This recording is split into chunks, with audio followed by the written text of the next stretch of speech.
NEET के लिए इस प्रश्न में आप यहाँ देख पा रहे हैं कि ये पॉइंट चार्ज है जो कि रेस्ट में है, क्यू वैल्यू का पॉइंट चार्ज है।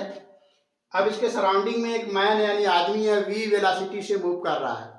यदि मैन की वेलोसिटी कांस्टेंट है और मैन के पास कोई सेंसर या डिटेक्टिंग डिवाइस है, तो रेस्ट में चार्ज होने के बावजूद भी अगर मैन कांस्टेंट वेलोसिटी से दौड़ रहा है तो आदमी का जो डिवाइस या जो सेंसर है वो इलेक्ट्रिक फील्ड और मैग्नेटिक फील्ड दोनों नोटिस करेगा। या यूँ कह लीजिए कि आदमी जो है इलेक्ट्रिक फील्ड और मैग्नेटिक फील्ड दोनों फील करेगा, जबकि चार्ज रेस्ट में है और मैन कांस्टेंट वेलोसिटी से मूव कर रहा है। चार्ज की तरफ आ रहा है या चार्ज से दूर जा रहा है, दोनों केस में इलेक्ट्रिक फील्ड और मैग्नेटिक फील्ड फील करेगा आदमी।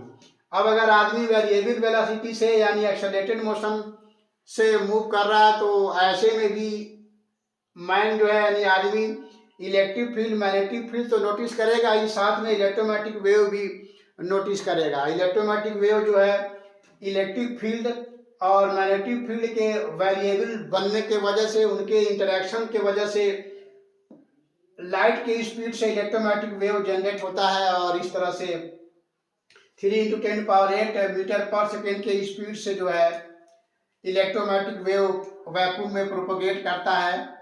तो ये वैल्यू यहाँ पर दिखाने की कोशिश किया गया है।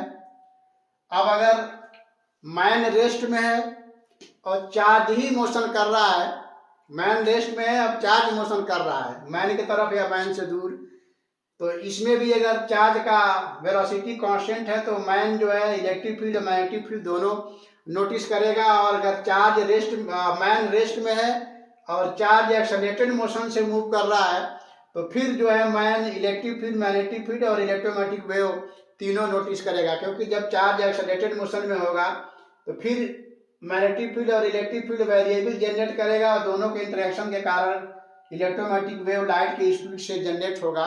और इस प्रकार चार्ज अगर एक्सेलरेटेड मोशन में है और मैन रेस्ट में है तो man electric field magnetic field और इलेक्ट्रोमैग्नेटिक वेव दोनों तीनों नोटिस करेगा। और इन दोनों केस में इलेक्ट्रिक फील्ड B × V के बराबर होगा और यहाँ भी E = B × V होगा और E = B × C भी होगा। अब चूंकि यहाँ इलेक्ट्रोमैग्नेटिक वेव जनरेट नहीं होगा इसलिए यहाँ E = B × C नहीं लिखेंगे, और यहाँ इलेक्ट्रोमैग्नेटिक वेव जनरेट हो रहा है तो E यानी electric field magnetic field into light speed के बराबर होगा और electric field magnetic field into velocity of